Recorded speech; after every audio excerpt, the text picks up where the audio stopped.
tudo bem? Meu nome é Paulo Etti. Eu estou aqui para ajudar vocês a conversarem sobre hermenêutica bíblica. Eu sou da Diocese Anglicana de Brasília e trabalho para o Escritório Global da Comunhão Anglicana em Londres. Então, muitas e muitos de vocês já devem me conhecer. Eu vou fazer uma série de 4 vídeos sobre hermenêutica, a interpretação da Bíblia, e nós vamos tentar conversar esse assunto baseado na nossa tradição eclesial de igreja milenar, também na nossa tradição anglicana e nos métodos atuais e nos métodos mais comprometidos que a gente tem para isso, para ser fiel ao Evangelho, para ser fiel à prática, ao discurso, ao desejo e ao pensamento de Jesus. Vamos lá? Aqui vocês estão vendo então que nós estamos falando de processos hermenêuticos. Uma coisa interessante de perceber é sempre um processo. A interpretação ela não se dá de uma hora para outra, ela não se dá automaticamente, não se dá magicamente. Ela é um processo que a gente precisa respeitar. É como cozinhar. Tem sempre um processo e tem método também. Isso é uma coisa fundamental primeiro a saber. Antes de mais nada, sempre teve um fato e um acontecimento.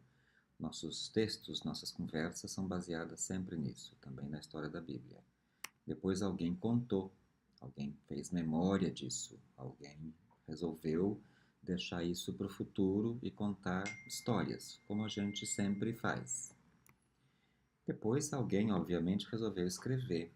E a partir dos escritos muito antigos tiveram muitas redações, muita gente copiou. Esse processo de cópia teve muitas revisões e adaptações. E hoje nós estamos aqui, lendo. Todo mundo tem Bíblia? Se vocês têm Bíblia na mão, eu queria muito que vocês pegassem a Bíblia de vocês. Vai lá, pode pegar, aberta ou fechada, e faz uma coisa para mim. Pega a sua Bíblia e põe no seu ouvido. Espera um pouco.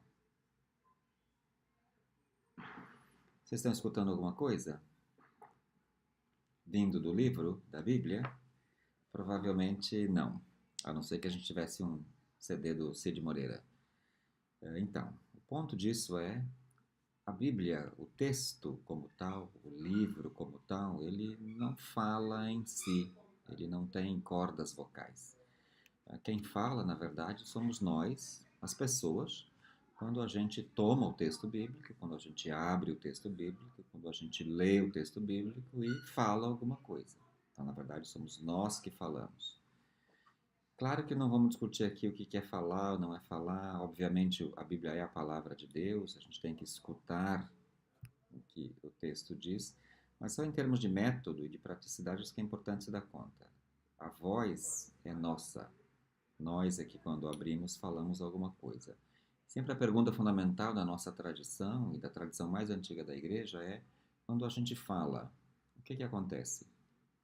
Quando as palavras saem da nossa boca, quando a gente interpreta um texto bíblico, quando a gente faz alguma pregação, quando a gente cita algum texto bíblico, qual é o impacto? Qual é a influência? Qual é o objetivo que a gente está tendo? E, obviamente, a pergunta sempre fundamental para a fé é igual aos objetivos de Jesus?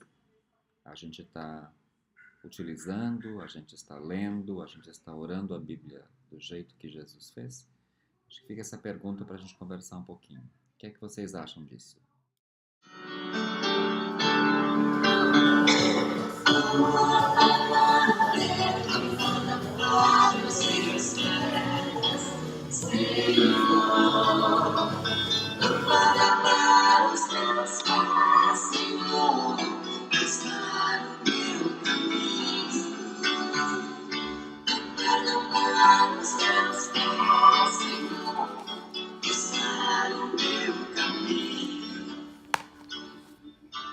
Agora eu gostaria que você pegasse a sua Bíblia e pudesse dar uma olhada nesses 7 textos que tem aí à sua frente.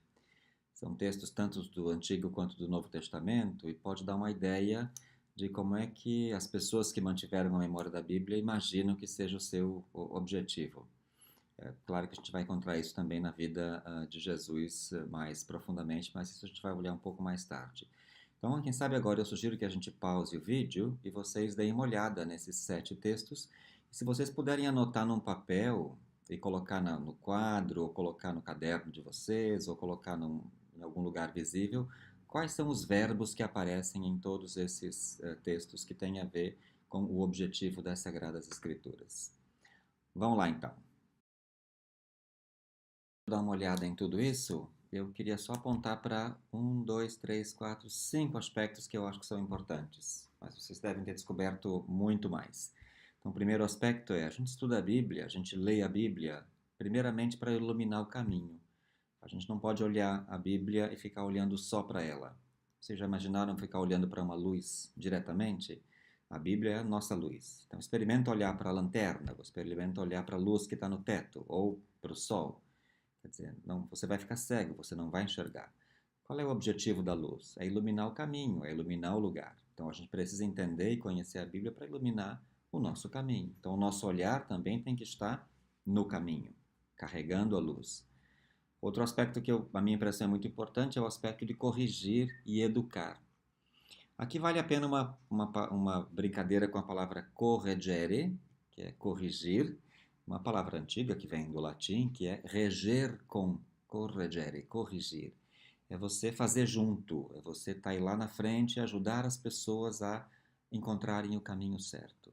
Não é chamar atenção, não é fazer ninguém passar vergonha, não é achar que você sabe mais que alguém, mas é simplesmente se colocar a serviço para ajudar as pessoas a irem para o caminho certo. Por isso, corrigir, educar é muito fundamental. Outro aspecto fundamental da nossa Bíblia é guardar a memória. Então, é muito como nós temos muitas memórias do passado. Muitas delas nós gostamos, muitas delas a gente ainda, inclusive, cuida para repetir. Muitas delas a gente não gosta mais, ou a gente fez coisa muito errada e a gente não. E são memórias que estão lá, a gente não pode apagar, mas elas existem para que a gente não faça de novo. Não é para fazer igual a gente fez no passado, coisas que não deram certo ou que prejudicaram alguém. Então, por isso é muito importante se dar conta que também na Bíblia nós temos muitas coisas para a gente seguir, repetir, fazer igual, ou fazer parecido, ou se inspirar. E também tem muita coisa escrita lá para a gente lembrar que foi feito uma vez e não devia ter sido feito. Está errado. Isso não combina com Jesus, não combina com a sua proposta. Outro aspecto é, obviamente, a fé cristã tem a ver com a comunidade. A fé cristã tem a ver com a corresponsabilidade. Então, nosso trabalho é ajudar os irmãos e as irmãs, porque nesse sentido nós também vamos ser ajudadas a solidificar a fé. Nós não estamos aqui para testar a fé de ninguém, nem para duvidar da fé de ninguém. Esse é o trabalho do diabo, não é o trabalho nosso. Nós estamos para ajudar as pessoas a solidificarem a sua fé. E a fé em Jesus, a fé naquele que veio para nos libertar, que veio nos salvar. Então, isso é importante, por isso é importante também conhecer a vida, a prática e o discurso de Jesus. E o último aspecto que eu quero salientar é: toda a nossa leitura bíblica precisa apontar para Jesus. Por isso, tem muitas coisas na Bíblia que a gente não lê mais, ou que a gente não ora na igreja. Vocês vão perceber que tem muitos pedaços dos Salmos que a gente não lê, a gente não ah, repete, porque não combina com Jesus. Quem sabe se vocês forem capazes de lembrar alguns deles, eu quero lembrar o Salmo 63, por exemplo, que nós não oramos na igreja o Salmo todo. Normalmente a gente só ora na igreja do versículo 1 até o versículo 8. Depois vocês podem dar uma olhada. Porque os versículos 9 em diante não combinam com a prática, com a espiritualidade de Jesus. Depois, se vocês puderem, dá uma olhadinha. Termina essa primeira unidade encorajando vocês a lerem mais esses textos que a gente leu agora pela última parte, especialmente. E eu quero muito sugerir que a gente possa olhar na próxima unidade o texto dos discípulos de Emaús, que está no capítulo 24 do Evangelho de Lucas, dos versículos 13 em diante. Ele é um texto muito importante na nossa tradição bíblica e é uma catequese fundamental para nós que queremos aprender a interpretar, a ler e a interpretar bem a vida e a Bíblia para que o reino de Deus chegue. Então a gente se vê na próxima etapa, no próximo vídeo, e eu espero que dê tudo muito certo. E uma coisa que é muito importante não se esquecer: ler a Bíblia não pode ser substituído por curso de Bíblia. Então, por favor, leiam a Bíblia diariamente. Eu realmente aconselho vocês, para quem tem condições, inclusive acompanhar a leitura diária através do livro de oração comum do nosso lecionário. Um abraço e a gente se vê então no próximo vídeo. Até logo.